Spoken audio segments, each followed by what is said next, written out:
কি হইল কি হইল, আকাশটা কেন ফাটতেছে, কালকাগুলো কেন খুলে খুলে পড়তেছে, জমিনটা কেন নাচতেছে? এমন ভাবে মানুষ বলবে এই জমিনের ভিতরে পাহাড় আছে, এই পাহাড়গুলা পেরেক হিসেবে আল্লাহ দুনিয়াতে লাগায় রাখছে। যেমন করে ফাউন্ডেশন দিয়া উপরে ছাদটা আমরা টিকায় রাখলাম, ফাউন্ডেশন ভেঙে গেলে ছাদও ভেঙে পড়ে যায়। আল্লাহ বলে ও পৃথিবীর মানুষ, জমিনটা ছিল অশান্ত, আমি আল্লাহ ওয়াল জিবালা আওতাদা, আমি আল্লাহ পাহাড় দিয়া অশান্ত জমিনটারে শান্ত করেছি। কিন্তু এমন একটা সময় আসবে, ওয়াতাকুনুল জিবালু কালইনিল মানফুস,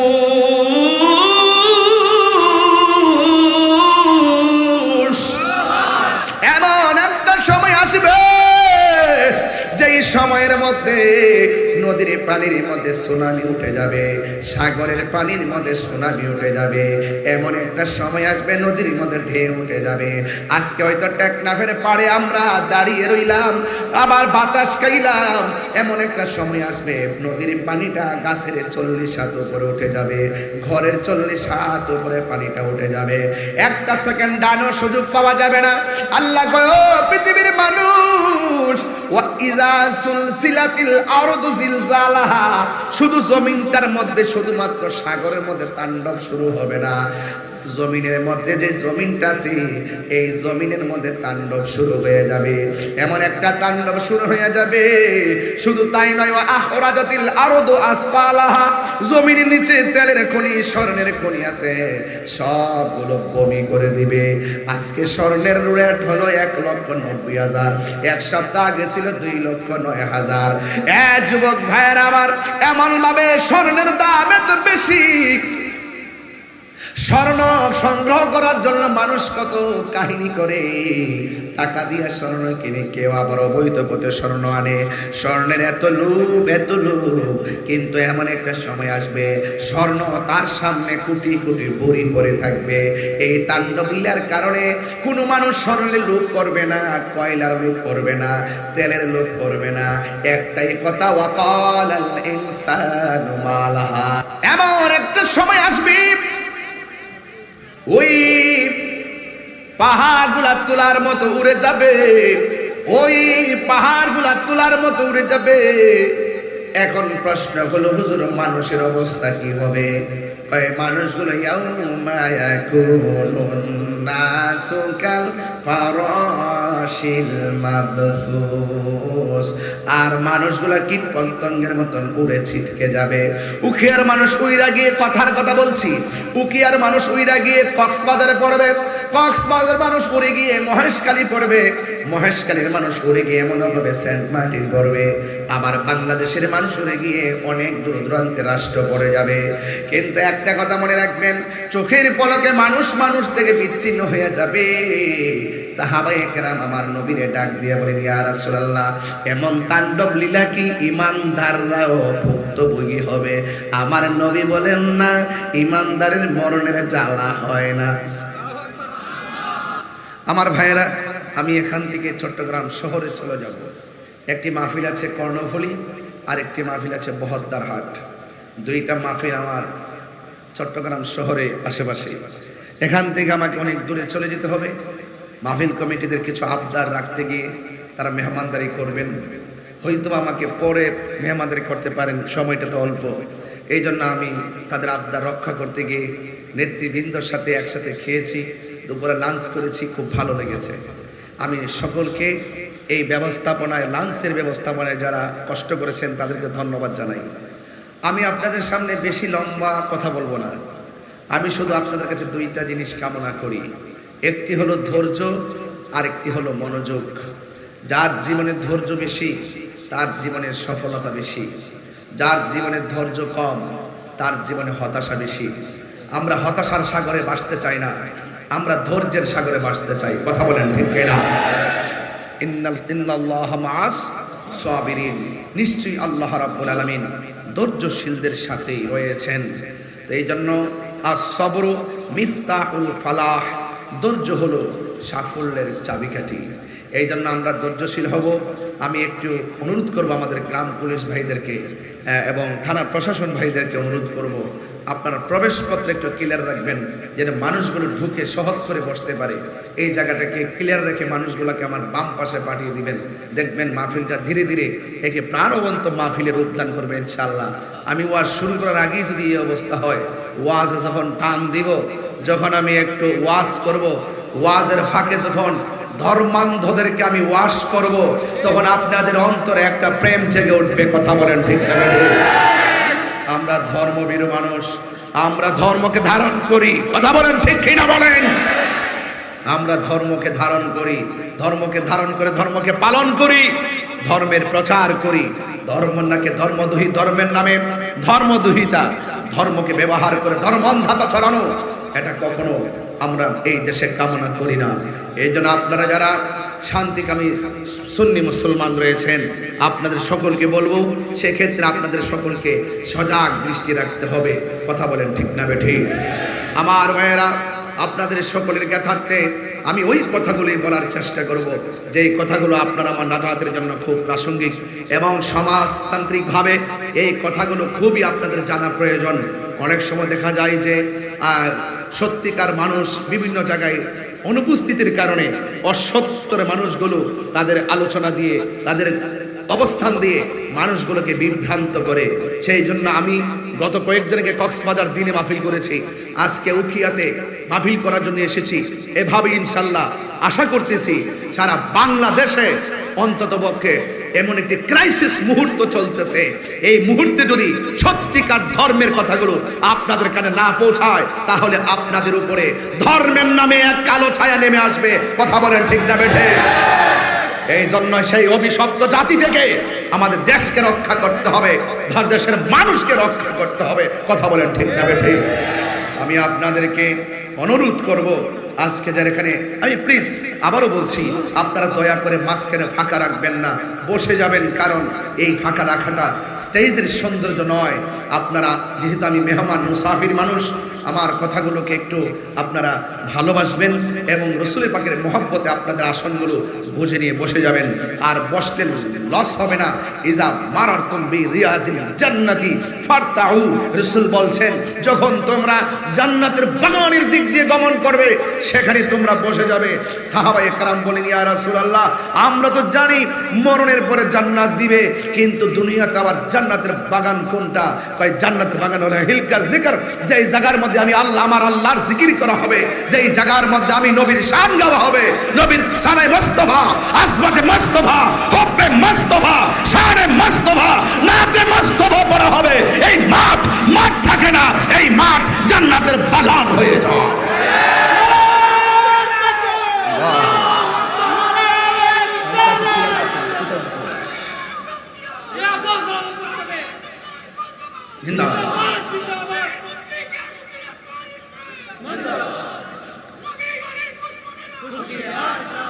আমার যুবক ভাইয়েরা, বলুন হায়াতের মালিককে? আরো বড় করে বলুন হায়াতের মালিককে? যারা মরণের চিন্তা করে তারা ধর্মান্ধতা ছড়ায় না। যারা মরণের পর আখিরাতের জবাবদিহিতার ভয় করে, তারা কখনো জেনে শুনে সত্যকে গোপন করে না। কথা বলেন ঠিক না বেঠিক? আমরা ভয় করি কাকে? আল্লাহকে। যারা আখিরাতের জবাবদিহিতার ভয় করে না, এদের মুখ দিয়ে যা আসে তাই বলে। কথা বলেন ঠিক কিনা? এরা ডলার খেয়ে কালার পাল্টায়। এখন তো বান্ডেল রাত্রিবেলা দরাই দিলে দুয়ার ভাষা পাল্টায় যায়। দেখবেন এদের মধ্যে তিনটা দল কাজ করবে। একটা দল মিশে থাকবে, আরেকটা দল গুপ্তচর হিসেবে থাকবে, আরেকটা দল দেখবেন আপনাকে হুমকি দামকি দিবে। এখন দেখবেন ঘুরায় গাড়ায় তারা এত অনলাইনে অফলাইনে এত সক্রিয়, আপনি বুঝবেনও না।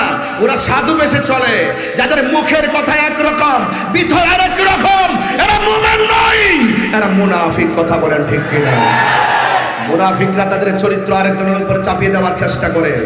এই জন্য আমরা তাহিরি জাহিরি বাতিনেরা যারা আছি, আমরা সজাগ আছি সার্বভৌমত্ব সুরক্ষায়, ধর্মের সঠিক সুরক্ষা পাহারা দেওয়ার জন্য। ইনশাআল্লাহ শুধু আমি নই, আমার সাথে কোটি কোটি সুন্নি জনতা হয়েছে। এই দেশ আউলিয়া কেরামের দেশ। কথা বলেন ঠিক কিনা? এই দেশে ইসলাম আনছেন আল্লাহর ওলিগণ। যেখানে ইসলামের সুমহান বাণী ছড়িয়ে থাকবে সেই জমিন ধন্য, সেই মাঠ ধন্য, সেই বাড়ি ধন্য, সেই জীবন ধন্য। এই জন্য এই দেশ সুন্নি মুসলমানদের দেশ। আর বাকিরা যারা আল্লাহর ওলির মাজারের উপর আক্রমণ করে, লাশকে কবর থেকে উঠিয়ে পুড়িয়ে দেয় এবং যারা ধর্মান্ধতা ছড়ায়, এরা হলো দখলদার। কথা বলেন ঠিক কিনা? আপনারা আমার কথাকে কেউ আমার বক্তব্যকে কেউ আমার বক্তব্যের মধ্যে কেউ রাজনৈতিক গন্ধ খুঁজবেন না। আমরা রাজনীতিও করি আল্লাহর জন্য, আমরা রাজনীতি করি নবীর জন্য, দুনিয়াদারির জন্য নয়। কথা বলেন ঠিক কিনা? দুনিয়ার জমিন পরীক্ষার জমিন। কথা বলেন ঠিক কিনা? এই পরীক্ষার জমিনে আপনাকে ধৈর্যশীল হয়ে থাকতে হবে। আমাকে তো অনেকেই বলে হুজুর আপনি যেভাবে কথা বলেন এই মুহূর্তে এইভাবে কথা বলা উচিত নয়। আমি বলি যে এই মুহূর্তে এইভাবে কথা বলা ফরজ। এই মুহূর্তে এইভাবে কথা বলা ফরজ। যখন কেউ কাউকে গালি দেয়, গালির জবাব নেওয়া না হলে গালিটা সত্য হয়ে যায়। কথা বলেন ঠিক কিনা বলেন? ওই আমার ভাই দুইজন যে সুন্দর কনসেপ্ট দেখলাম তাদের, আমার সাথে তার পরিচয় আগে ছিল না। হিন্দি ভাইয়ের সাথে মোবাইলে কথা বললাম, আর আজকে সরাসরি দেখলাম, বক্তব্য শুনলাম। কিন্তু আমার মনে হয় আমার কথা আপনারা বুঝতেছেন, আমাদের অতিথিদের কথা আপনারা বুঝেছেন। তুমি কে, আমি কে? সুন্নিরা কি কখনো গুজব ছড়ায়, খুন করে, গুম করে, মিথ্যা বলে, ধর্মকে ব্যবহার করে, অপপ্রচার করে? সাবধান বলে দিলাম, জীবনের দাম অনেক বেশি। আমি আস্তে আস্তে আরো বলবো, কিন্তু একটু গঠনমূলক আলোচনার দিকে যাই। আজকে উখিয়াবাসী আপনাদের বাবা ভাই খাইতে দেখেছিলাম, কোন জায়গায় এটা? এসালাম খেচারি। আচ্ছা, গেছিলাম খাওয়ার জন্য। আসার সময় দেখেছি আমাদের বিচ, খুব সুন্দর জায়গা, খুব সুন্দর। কি বলে নৌকাগুলো? কি নৌকা বলে না, কি কয় ডিঙ্গি নৌকা? হ্যাঁ, এরকম না? ওই যে এরকম ভাবে যেগুলো স্পিড বোট না, নৌকা যে দেখলাম না, এরকম নৌকা, সাম্পান নৌকা। এই যে বাংলাদেশে থেকে যদি বাংলাদেশের প্রকৃতি সম্পর্কে না ধারণা দেওয়া হয় তাহলে কেমন হবে? এই জায়গাটা কিন্তু একটু ডেঞ্জারাস মনে হচ্ছে। আপনার সন্তানগুলোরে একটু দেখে রেখে, কারণ মানুষের মধ্যে কিছু অমানুষ আছে যারা মানুষের উপরে জুলুম করে। কথা বলে ঠিক না? এই পাচার রোধ করতে আপনাদের সামাজিক সচেতনতা অবলম্বন খুব জরুরি। কথা বলেন ঠিক কিনা? আমি এগুলো আরেকটু পরে বলবো, খুব সাবধানে থাকবেন আপনারা। এবং আশা করি আপনাদের যে আমাদের আলহাজ শাহজাহান চৌধুরী ভাই, জাহান চৌধুরী ভাই, সুলতান মাহমুদ চৌধুরী ভাই, আপনাদের ঐকান্তিক প্রচেষ্টায় এই দেশের মানুষের মাঝে যেন নিরাপদ ফিরে আসে আপনারা খেয়াল রাখছেন, আরো রাখবেন। কারণ প্রত্যেকটা প্রাণের দাম আছে। কথা বলেন ঠিক কিনা? যার চলে যায় সে বুঝে হয় বিচ্ছেদের কি যন্ত্রণা। আপনি একটা বাচ্চাকে গোপনে ধরে নিয়ে ৫,০০০ টাকা পেয়ে পাচার করে ভিন দেশে পাঠিয়ে দিলেন, কিন্তু সেই জন্য তার মায়ের চোখের পানি, বাচ্চার সন্তান হারাম মায়ের আর্তনাদ আকাশ বাড়ি হয়ে যায়। এই অভিশাপ সহ্য করা যাবে না। কথা বলেন ঠিক না? এই কথাগুলো আমার বলা জরুরি। এই জন্য আমি বলবো, আবারও বলছি, আপনারা বসে যাবেন, মাঠটা পূরণ করে দিবেন। ভরে গেছে অলরেডি, আর কিছু বাকি থাকলে ইনশাল্লাহ আমার আলোচনা শুরু হয়ে যাচ্ছে। সবাই জবানটা খুলে আওয়াজ করে বলুন, ইজ্জতের মালিক কে? একটু হাত তুলে বলতে হবে, ইজ্জতের মালিক কে? সন্দেহ? এই জন্য আমার যুবক ভাইয়েরা, সময়ের সাথে পাল্লা দিয়ে আমি পারবো না। Time and tide wait for none. সময় এবং স্রোত কাহার জন্য অপেক্ষা করে না। আল ওয়াক্তু লা ইয়ানতাজিরু লিআহাদিন। সময় কাহার জন্য অপেক্ষা করে না। টাকা দিয়ে পয়সা দিয়ে সময় কেনা যায় না। এই সময়টা বড় দামি রে ভাই। এই সময়টা কেমন দামি! কক্সবাজার উখিয়ার সমুদ্র সৈকতে গেলাম, মুক্ত হাওয়া গায়ের মধ্যে লাগতেছে। সানরফ গাড়ির উপর উঠলাম, মুক্ত বাতাস লাগলো। খুব ফিল করলাম বাতাসটা গায়ে লাগতেছে, বড় আরাম লাগতেছে। কিন্তু আপনার মতো অনেক মানুষ আইসিইউর মধ্যে পড়ে আছে, মুক্ত হাওয়া নিলেও কাজ হয় না, ভেতরে তুফান শুরু হয়ে গেছে। আইসিইউ মুখের মধ্যে লাগাইয়া ঘন্টার পর ঘন্টা দিনটা যেতেই 50,000 টাকা গুনতে হয়। অথচ উখিয়ার সমুদ্র সৈকতের পারে আমি আসলাম, এত সুন্দর হাওয়া গায়ে লাগাইলাম, একটা টাকাও বিল দিতে হয় নাই। আপনারা বলুন এই রহমতি হাওয়া দান করেছেন কে? এই জন্য বাবার আমার ঠেকাই পড়ে গেলে বোঝা যায় দিনের দাম কত, ঠেকাই পড়ে গেলে বোঝা যায় শ্বাসের দাম কত। আইসিইউ যখন মুখের মধ্যে লেগে যাবে তখন বুঝবেন আপনার শ্বাসের দাম কত। এই জন্য শ্বাসটা সময় মতো মাঝে থাকার আগেই আমাদের সকলকে আমার রবের শুকরিয়ার দরকার আছে। আলহামদুলিল্লাহি রাব্বিল আলামিন আর রহমানির রহিম মালিকি ইয়াউমিদ্দিন ইয়্যাকা না'বুদু ওয়া ইয়্যাকা নাস্তাঈন ইহদিনাস সিরাতাল মুস্তাকিম সিরাতাল্লাযীনা আন'আমতা আলাইহিম গায়রিল মাগদুবি আলাইহিম ওয়ালাদ-দাল্লিন। আল্লাহর প্রশংসা করলাম, রহমান রহিমের গুণকীর্তন করলাম, যিনি শেষ দিবসের মালিক তাকে স্মরণ করলাম। আমরা একমাত্র আমার রবের ইবাদত করি, আমরা আল্লাহ ছাড়া কারো ইবাদত করি না। আমরা আল্লাহর কাছে সাহায্য প্রার্থনা করি, সেই রবের দিকে ফিরে যাব। আর সূরার ভিতরে বলতেছি আল্লাহ চালাও সে পথে যে পথে তোমার প্রিয়জন গিয়েছেন চলি। আমরা সেই রবের শুকরিয়া আদায় করলাম। এই জন্য আমার বন্ধুগণ, আল্লাহ আমাদেরকে অনেক নিয়ামত দিয়েছেন। এই পৃথিবীর জমিনটা এমন একটা পৃথিবী, যেই পৃথিবীটা একদিন লয় হয়ে যাবে, এই পৃথিবীটা একদিন শেষ হয়ে যাবে। আল্লাহ রাব্বুল আলামিন কোরআনের মধ্যে বলেছেন ইজাস সামাউ ফাতারাত, যখন আকাশটা বিদীর্ণ হয়ে যাবে, যখন আকাশটা ফেটে যাবে, ওয়াইজাল কাওয়াকিবু ইনতাসারাত, যখন আকাশ থেকে নক্ষত্রগুলো খুলে খুলে পড়ে যাবে, ওয়াইদাল কুবুরু বুসিরাত, কবরের মানুষ যখন উঠানো হবে, ওয়াইদাল বিহারু ফুজ্জিরাত, আজকে কক্সবাজারের মাঝে মাঝে ঢেউয়ের খেলায় পড়ে অনেক মানুষের প্রাণ যায়। এই জন্য অনেক মানুষ নৌকা দিয়ে মাঝখানে ঘুরতে যায় না। সেন্ট মার্টিন গেলে সতর্ক সংকেত অবলম্বন করে তারা ওখানে পানি দেয়।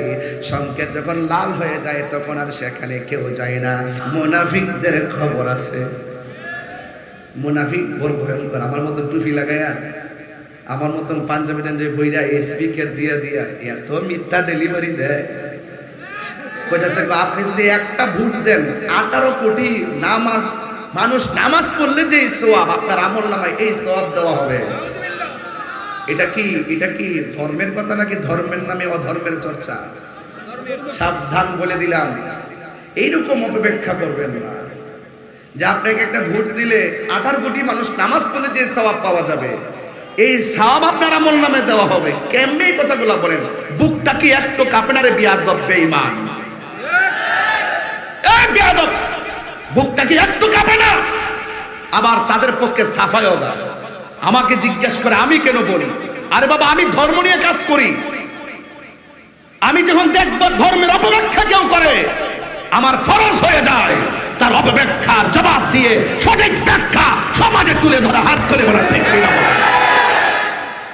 আমাকে ট্যাগ লাগিয়ে কথা বলবেন না, সাবধান বলে দিলাম। আমাকে কোনো ধরনের ট্যাগ লাগিয়ে কথা বলবেন না। আমি সার্বভৌমত্ব সুরক্ষায়, ধর্মের সুরক্ষায়, সম্প্রীতি বান্ধব একজন মানবিক যোদ্ধা হয়ে মানুষের কল্যাণে কথা বলি, কথা বলে ঠিক কিনা হয়। আমার কনসেপ্ট ক্লিয়ার। বাংলাদেশে আমার রেকর্ড হাজার হাজার রেকর্ড আছে, কোটি কোটি মানুষ আমার দেশ বিদেশে আমার কথাগুলো শুনে। আমি সত্যিকার অর্থে কি বলতে, একদম যদি আমরা যদি কথা নাই বলি তাহলে দিনে দিনে মিথ্যা প্রতিষ্ঠিত হয়ে যাবে, সমাজের মানুষের ঈমান ধ্বংস হয়ে যাবে। কথা বলে ঠিক কিনা? এই জন্য বলছি, রসুলকে জিজ্ঞাসা করা হয় ইয়া রাসূলুল্লাহ, ইমানদাররাও কি সেই তাণ্ডব লীলাই পড়বে?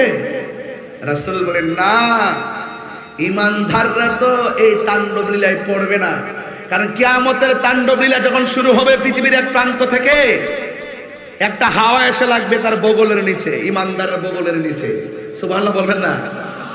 যখন কিয়ামতের তাণ্ডব লীলা শুরু হবে, একটা হাওয়া এসে ওই মুহূর্তে ইমানদারদের বগলের নিচে হাওয়াটা লাগার সাথে সাথে তাদের প্রাণ পাখি বের হয়ে যাবে। সুবহানাল্লাহ বলবেন না?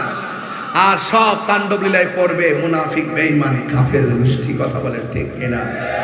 এই তাণ্ডব লীলা শুধু কিয়ামতে নয়, দেখবেন খোদায় একটা গজব আসবে। খোদায় গজবটা রেডি হয়ে রয়েছে, আমি দেখতেছি চোখে। এই দেশের 75% তরিকাপন্থী সুন্নি মুসলমান। কথা, আমার সুন্নি ভাইরা কোথায়? একটু কম কম মনে হইতেছে নাকি? একটু দুই হাত সোজা করেন তো দেখি, একটু সোজা করেন না। মাশাআল্লাহ, সবই তো সুন্নি, আলহামদুলিল্লাহ, আমরা সব সুন্নি। মারহাবা গো। আমরা গর্ব করে বলি সুন্নি। এই আওয়াজ কম, গর্ব করে বলি সুন্নি। আরো জোরে জোরে বলুন সুন্নি। একসাথে সুন্নি। কোনো সমস্যা আছে? সমস্যা আছে? নাই। আমার ভাই খুব মনোযোগ দিয়েন কিন্তু। আমরা স্বাধীনতার আগেও বলছি সুন্নি। কথা কেন? স্বাধীনতার আগেও বলছি, এখনো বলি, কালকেও বলবো, এরপরও বলবো। তা আপনি যদি ইসলাম ইসলাম কন, তাহলে আপনি মাঝে মাঝে গোপন থাকেন কেন? আপনি সুবিধা পাইলে কোন আমি ইসলাম ইসলাম, আর যখন সুবিধা থাকে না তখন আপনি কেন আমি দিন ইসলাম। তা আপনি সুবিধাবাদ। ইসলাম কি কোনোদিন গোপন আছে? আর ওদের গোপন আছে? আমি ধর্ম, আমি বুক ফুলে বলবো আমি মুসলমান, ঠিক কিনা বলেন? কখনো কখনো আপনি গোপন থাকবেন, এসে এসে অপব্যাখ্যা করবেন। এই কথাগুলো আমি আরেকটু পরে বলবো, মানুষগুলোকে পেয়ে নিই। তারপর সাগর নদী আর পাহাড় বনে পাখিদের গুনগুন গুঞ্জরণে, সাগর নদী আর পাহাড় বনে পাখিদের গুনগুন গুঞ্জরণে, ভেসে আসে ওই সুমধুর গান, ভেসে আসে ওই সুমধুর গান, চারিদিকে শুধু আল্লাহর জয়গান। আল্লাহ মহান, আল্লাহ মহান, আল্লাহ মহান, আল্লাহ মহান, আল্লাহ মহান, আল্লাহ মহান, আল্লাহ মহান, আল্লাহ মহান। বলো যদি আকাশের জড়তারা কোথা পেলে স্নিগ্ধ জ্যোৎস্না ধারা, সূর্যকে বলো যদি কোথা পেলে আলো, রাত্রি হলো কেন নিকশ কালো, কোথা পেলে মানবের জীবন বিধান, এ কোথা পেলে মানবের জীবন বিধান, কোথা পেলে মানবের জীবন বিধান, জবাবে একটা সবই আল্লাহর দান। আল্লাহ মহান, আল্লাহ মহান, আল্লাহ মহান, আল্লাহ মহান, আল্লাহ মহান, আল্লাহ মহান, আল্লাহ মহান। ঠিক না? ধ্বংস করে দিবে কে? কুল্লু মান আলাইহা ফানি ওয়া ইয়াবকা ওয়াজহু রাব্বিকা যুল জালালি ওয়াল ইকরাম। আল্লাহ রাব্বুল আলামিন বলেন সব ধ্বংস হয়ে যাবে, ফুলের সৌরভ মানুষের গৌরব চিরদিন থাকে না। এই জন্য যুবক, আমি একদিন, আপনার কি মাইন্ড করবেন কিছু, মানে আপনার কি কিছু হক কথা বলে কি মাইন্ড করবেন? মাইন্ড করবেন নাকি? আমার ভাই কবরে প্রশ্ন করবে কয়টা? কথা বলো ভাই। তিনটা না? তিনটা না? তিনটা তো। আচ্ছা, দ্বিতীয় প্রশ্নটা কি কে বলতে পারবে? ও আমার দিন, ও আমার দিন, তোমার ধর্ম কি? বলেন তো উখিয়াবাসীর ধর্ম কি? এখন হিন্দু এলাকা আছে না নাই? এই বলে কি এদেরকে আমরা কি আক্রমণ করব? এদের সঙ্গে কি আমরা কোনো মান অভিমান করব? ওনারা ওনাদের ধর্ম পালন করবে, আমরা আমাদেরটা করবো, ঠিক না? ঠিক না? তো এক মৌলবী আমার মতো নিশ্চিতে বসে বলতেছে কবরের প্রশ্ন করবে তিনটা, 2 নম্বর প্রশ্ন হলো আমার দিনুকা, এটার অর্থ বলে জিজ্ঞাই বলে তোমার দলের নাম কি? এটা কি বাজান ধর্ম ব্যবসা না? এটা কি ফাইজলামি না? এই সমস্ত ফাইজলামি বন্ধ করে, এগুলো ফাইজলামি বন্ধ করে। আবার কয় কি মসজিদের রাজনীতির ওয়াজ যদি না চলে তাহলে কোরআন তেলাওয়াত চলতো না। এই বেটা মসজিদের রাজনীতি আলাপ বন্ধ, মসজিদের রাজনীতি আলাপ বন্ধ। এখানে নামাজ পড়বে, এখানে তাসবিহ তাহলিল করবে, হক কথা বলা হবে, এখানে কোরআনের কথা বলবে, কবরের কথা বলবে, হাসরের কথা বলবে, সমাজের কথা বলবে। তুমি যেমন স্যার একটা রাজনীতির এজেন্ডা বাস্তবায়ন করতে মসজিদের মেহরাবের দাঁড়িয়ে কথা বলবে, এখানে 20টা রাজনীতি মুসল্লি তাদের গায়ের মধ্যে রাজনৈতিক প্রতিহিংসা তৈরি হবে। কথা বলে ঠিক।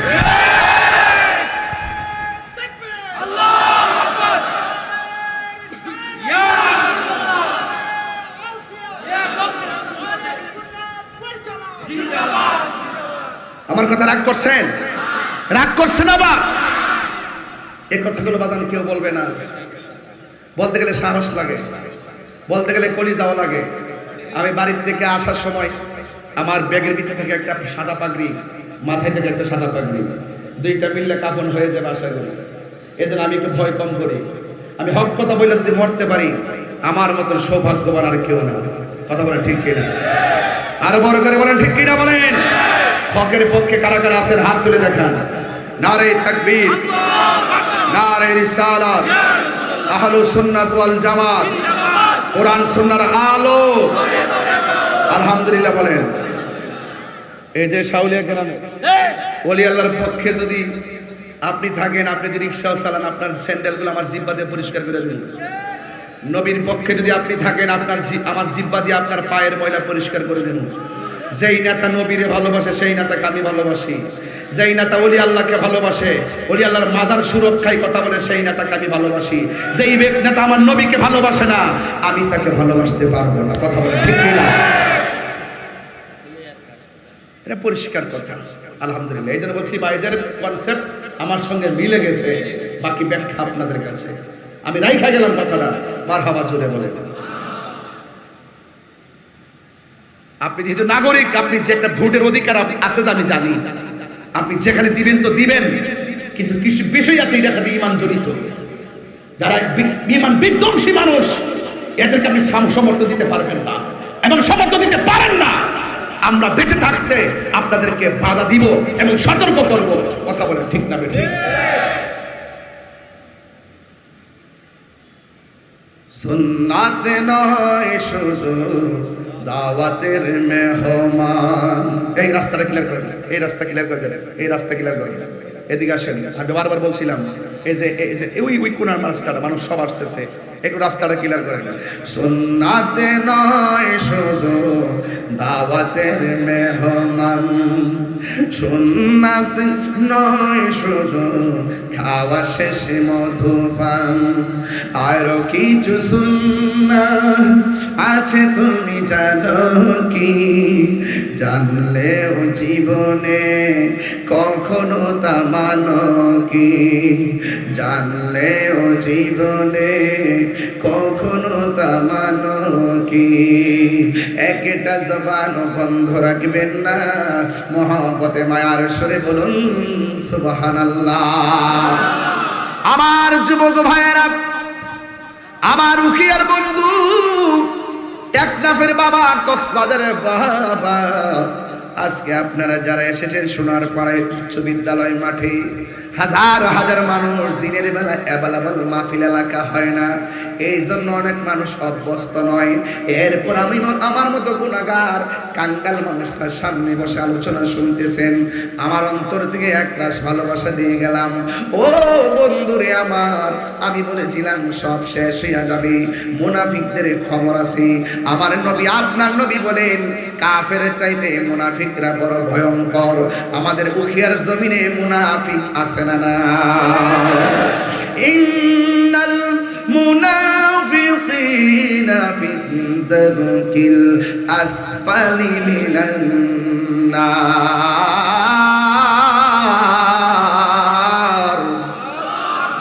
নিশ্চয়ই মুনাফিকদের স্থান হবে জাহান্নামের নিচে।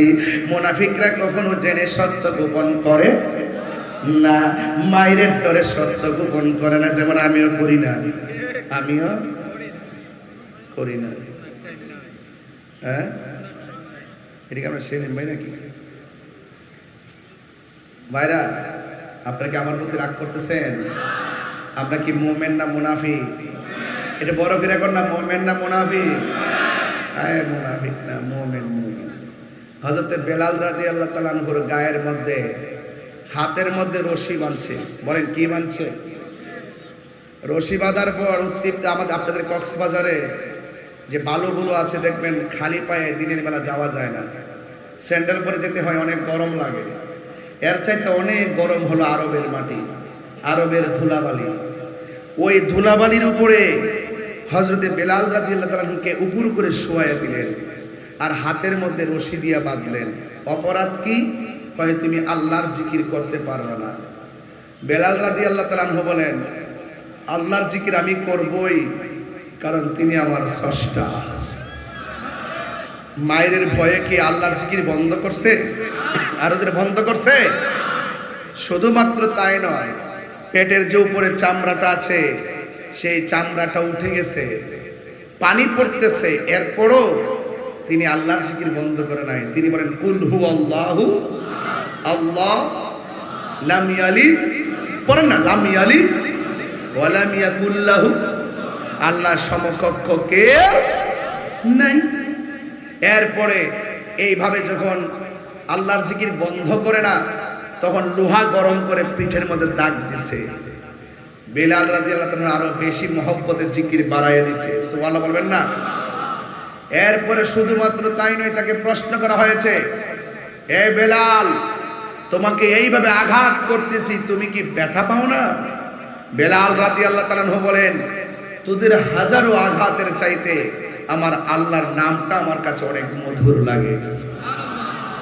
আল্লাহু আকবার বলেন। ওয়ালামু আন্নাল্লাহা মাআল মুত্তাকিন, আল্লাহকে যারা ভয় করে আল্লাহ পাক তাদের সাথে থাকে। আর আল্লাহকে যারা ভয় করে, আল্লাহ পাককে ভয় কেমন জানেন? আমার হাতে কি বাবা? বলেন না কে? পানির বোতল ধরেন, 1 মিনিটের জন্য ধরে নেন, মনে করেন এটা মদের বোতল। কাহারো হাতে যদি মদের বোতল নিয়ে এইভাবে যদি এই মুখটা খুলে, খোলার পরে ঘরের ভিতরে ঢুকলো, ঢোকার পরে দরজা লাগাইয়া দিল, জানালা লাগাইয়া দিল, সব লাগাই দিলে, রাত্র বাজে প্রায় 12টা। তখন দেখতেছেন আমার ডানেও কেউ নাই, বামেও কেউ নাই, সামনেও কেউ নাই, পিছনে কেউ নাই। আমি এখন মদ পান করলে কেউ আমাকে দেখবে না, এই মর্মে সে মুখের মধ্যে মদটা দিতে গেল। হঠাৎ করে মনে হয়ে গেল, আমাকে কেউ দেখে না, আমাকে তো আল্লাহ দেখতেছেন। এই চিন্তা ভাবনা করে মদের বোতলটা ডিল মাইনে ফালাই দিছেন। রাসূল বলতেছেন, হাসরের মাঠে 7 প্রকার মানুষকে আরশের নিচে ছায়া দিবে। এর মধ্যে 1 প্রকার মানুষ হলো যারা আল্লাহকে ভয় করে গুনার কাজ ছেড়ে দেয়। সুবহানাল্লাহ। তো এইভাবে আল্লাহকে ভয় করে গুনার কাজ ছেড়ে দিলে তাদের জন্য জান্নাত কয়টা জানেন? তাদের জন্য হলো জান্নাত 2টা। যারা আল্লাহকে ভয় করে গুনার কাজ ছেড়ে দেয় তাদের জন্য জান্নাত হলো 2টা। ওয়ালিমান খাফা মাকাম রাব্বিহি জান্নাতান, জান্নাতান জান্নাতুন, জান্নাতান জান্নাতুন, 1 বচন, 2 বচন, বহু বচন, জান্নাতান, 2টা জান্নাত দিবে। 2টা জান্নাত দিবে কাকে? যে আল্লাহকে ভয় করে। বেলাল রাদিয়াল্লাহু তাআলা আনহুকে এমন ভাবে আঘাত করতেছে, এই খবরটা পৌঁছে গেছে মানবতার ফেরিওয়ালা। সুবহানাল্লাহ বলবেন না? এই খবরটা পৌঁছে গেছে একজনের কাছে, যিনি হলেন মানবতার ফেরিওয়ালা হযরতে সিদ্দিক আকবর। তিনি শুনে আর বিলম্ব করে নাই। এখান থেকে আরেকটা কনসেপ্ট ক্লিয়ার করতে হবে। কোনো ভাই যদি বিপদে পড়ে, এখন আমি শাহজাহান চৌধুরী ভাইকে স্মরণ করে কথাটা বলতেছি যে তিনি একটা মানুষ নিহত হলো বা মুসিবতে পড়লো, তিনি এখান থেকে দৌড়ে চলে গেছেন। প্রতিনিধি কি সমাজের একদম দায়িত্বশীল ব্যক্তি হিসাবে তিনি চলে গেলেন তার কাছে। এটা হলো মানবিক কাজ। আর একটা মানুষের সবচাইতে বড় বিষয় হলো মানবতা। ইসলামের সবচাইতে গুরুত্বপূর্ণ টার্নিং পয়েন্ট হলো মানবতা। যার ভিতরে মানবতা নাই তার ভিতরে ইসলাম নাই। কথা বলেন ঠিক না? এখন যদি আমি প্রশ্ন করি, একটা হিন্দু ভাই যদি পানিতে পড়ে, আপনি বলবেন ও হিন্দু মরলে মরুক, এটা বলবেন? না, ইসলাম বলতেছে সে যে ধর্মের হোক না কেন, তার ঘরটা যদি হিন্দুর হয়, বিধর্মীর হয়, তার ঘরে যদি আগুন লাগে, তুমি মুসলমান হলো, দৌড়াইয়ে গিয়ে তার ঘরের আগুনটা নিভাইতে হবে। ইসলামের অনেকগুলো অর্থের মধ্যে একটা অর্থ হলো মানবতা। চিৎকার করে বলেন আল্লাহু আকবার।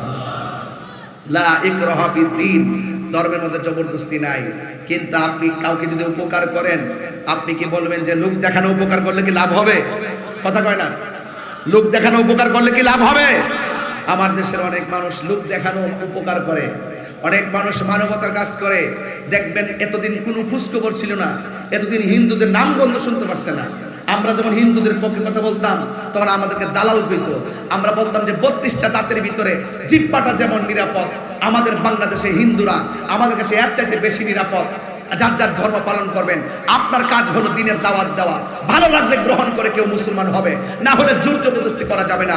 আমরা মুসলমান নামাজ পড়বো মসজিদে, হিন্দুরা পূজা করবে মন্দিরে। কিন্তু আমার দেশে যারা এতদিন হিন্দুদের নাম গন্ধ শুনতে পারছে না, বরং হিন্দুদের কথা বললে আমাদেরকে আরো ট্যাগ দিয়ে কথা বলছে, এখন তারা এমন একটা চালাকি শুরু করছে, হিন্দুর মন্দিরে যায়ও বলে রোজা আর পূজা এক কতই। এই কথা বলনা গেলে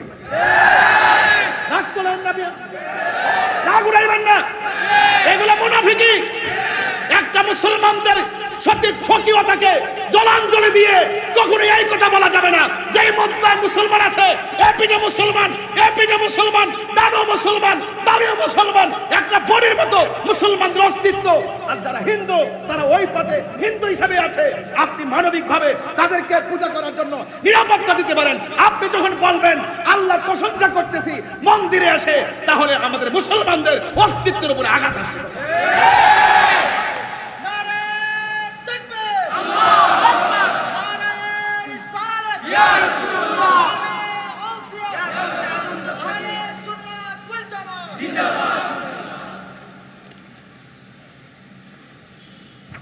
যাই রিপোর্ট দেন, তাহির হুজুর উস্কানি দিছে, রিপোর্ট দেন, রিপোর্ট দেন, যত রিপোর্ট দেন আমি কোর্টে যায় দাঁড়ায় প্রমাণ করে দিব।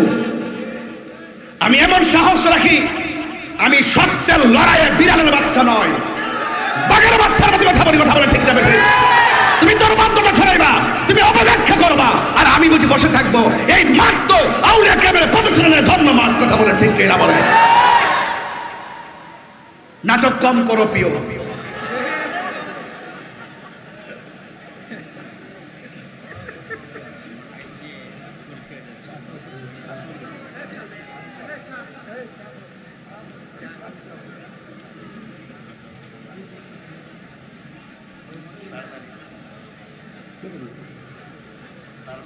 আপনার মনে আমার তো রাগ করে বলছেন, শুরু হেন করি নাই।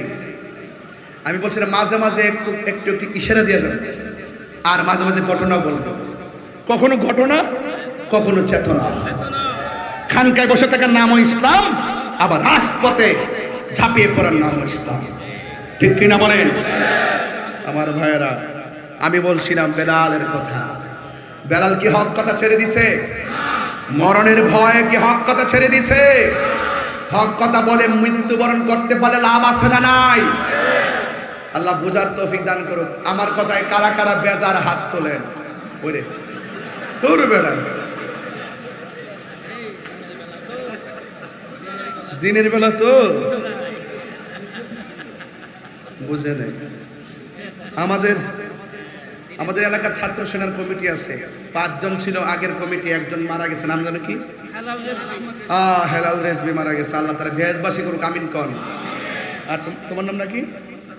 সারার আলম রেজবি। তাই আপনার এলাকার সম্পদ, আমার ছোট ভাইয়ের বেস্ট ফ্রেন্ড, তারও চাকরি হচ্ছে প্রভাষক, আমার ছোট ভাইয়ের হচ্ছে প্রভাষক। মারহাবা জোরে বলেন। এগুলা ভবিষ্যৎ দেখে রাখবেন। আলহামদুলিল্লাহ গণ। তো আমরা কি হক কথা ছেড়ে দিব? কারা কারা আমার কথায় একমত হাত তোলেন? এই সোজা করেন। ওই যে একজন এক হাত তুলছে, অর্ধেক মানে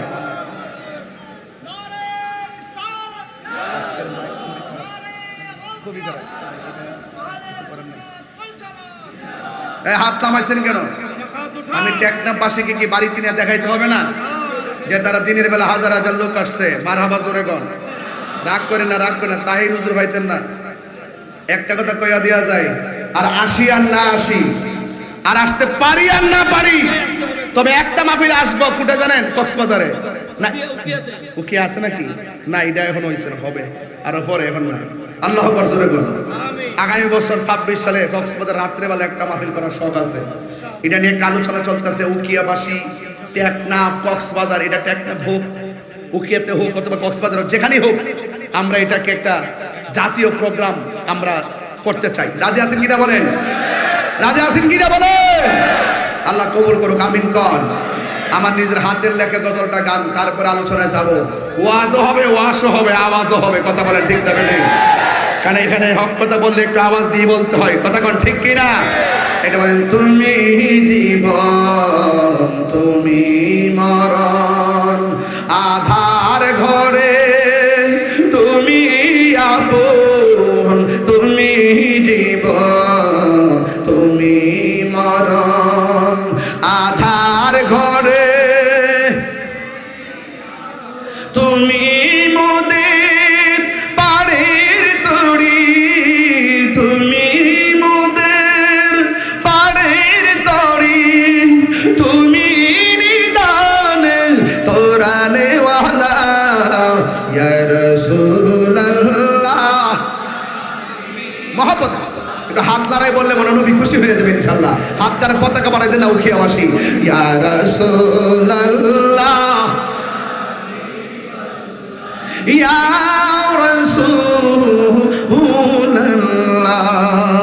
তুমি মোদের আশার আলো, তাই তো তোমায় বাসি ভালো, তুমি মোদের আশার আলো, তাই তো তোমায়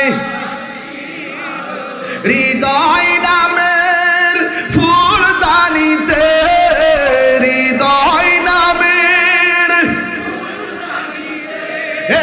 গেতে রেখেছি প্রেমের মালা, ইয়া রাসূলুল্লাহ,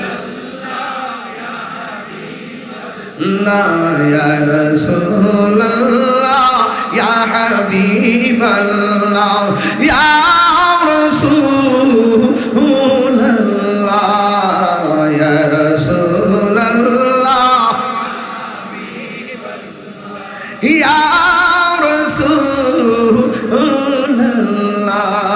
সুবহানাল্লাহ কোন না কেন? মানবতার ফেরিওয়ালা নামটা কি বলছিলাম? কথা কন না? হযরত আবু বকর সিদ্দিক। আমি বলছিলাম বাড়ির পাশে আগুন লেগে গেছে, ঘরে ঘুমাই থাকবো নাকি আগুন নিভাবো? একটা ছেলে পানিতে পড়ে যাচ্ছে, আমরা কি তাকায় তামাশা দেখবো নাকি তাকে উদ্ধার করব? একটা নৌকায় ডুবুরি মানুষ মারা যাচ্ছে, আমরা কি তাকে উদ্ধার করবো নাকি তাকায় নাটক দেখবো? না না না, তাকায় দেখবো না, আমরা নাটক করবো না, আমরা আমাদের জীবন দিয়ে হলো তাদেরকে সেভ করার চেষ্টা করবো। কথা বলেন ঠিক কিনা? মানবতা, humanity is the very important element for our life. মানবতা হলো মানুষের সবচাইতে বড় সম্পদ। কথা বলেন ঠিক কিনা?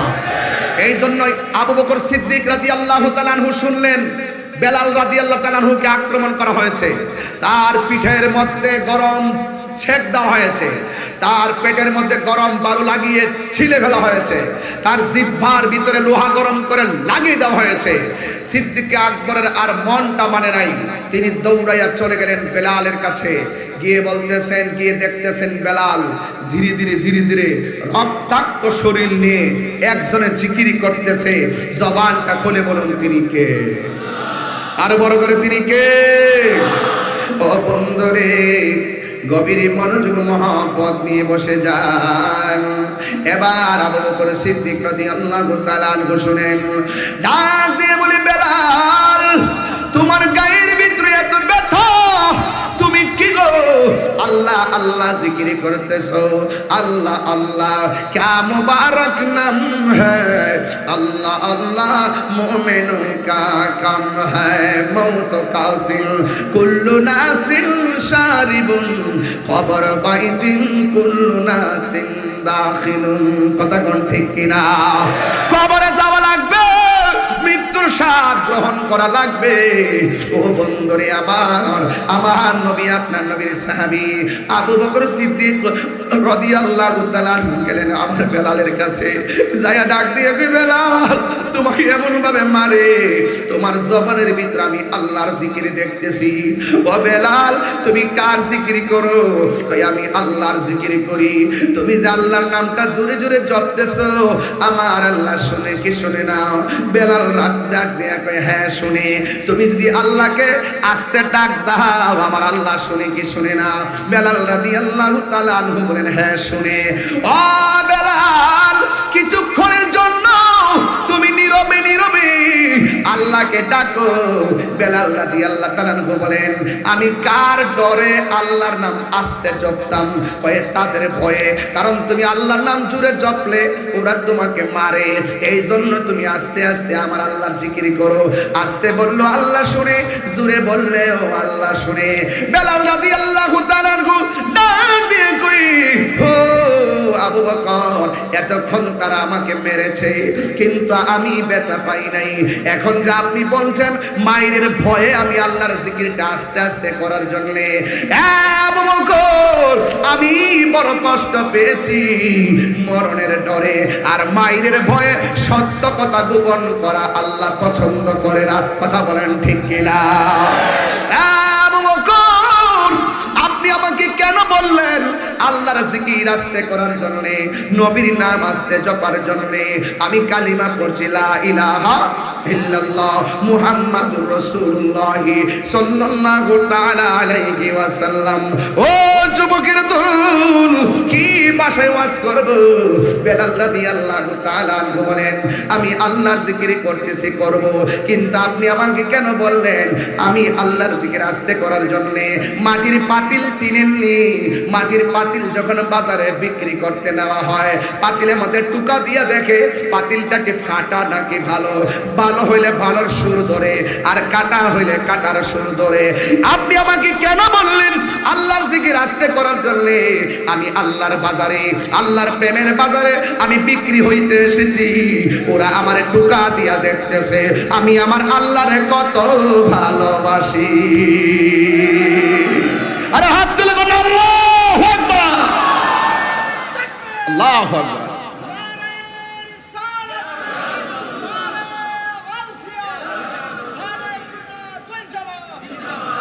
এই বখিয়াবাসী আল্লাহ প্রেমিকরা কি আল্লাহ ছাড়া কাউকে সেজদা করে? এদিকে আওয়াজ আসতেছে। সবাই যে আমার আই লাভ ইউ বলতেছে এমন কিন্তু না। কিছু কিছু লোক আসছে আমি কি কই এদের কাইটটা নিয়ে সারবার লাগা, ঠিক নি? কিছু কথা মিলে গেলে আলহামদুলিল্লাহ, না আমদার সাথে না মিললই কালকে কইব দেহ কি কইছে। কিছু কিছু লোক কিন্তু আসছে ধরার জন্য, কিন্তু আমাদের কথাগুলো আর কি বুঝতে চায় না। বেলাল কি মায়ের ডরে আল্লাহর নাম ছেড়ে দিছে? সেজদা কি আল্লাহ ছাড়া কাউরে দিছে? তো সুন্নিরে কি আল্লাহ ছাড়া কাউকে সেজদা করে নাকি? আল্লাহ ছাড়া কাউকে সেজদা করে? আমাদের দেশে মাজার আছে না নাই? মাজার আর কবর কি এক জিনিস? মাজার হয় আল্লাহর ওলিদের। কথা বলেন ঠিক কিনা?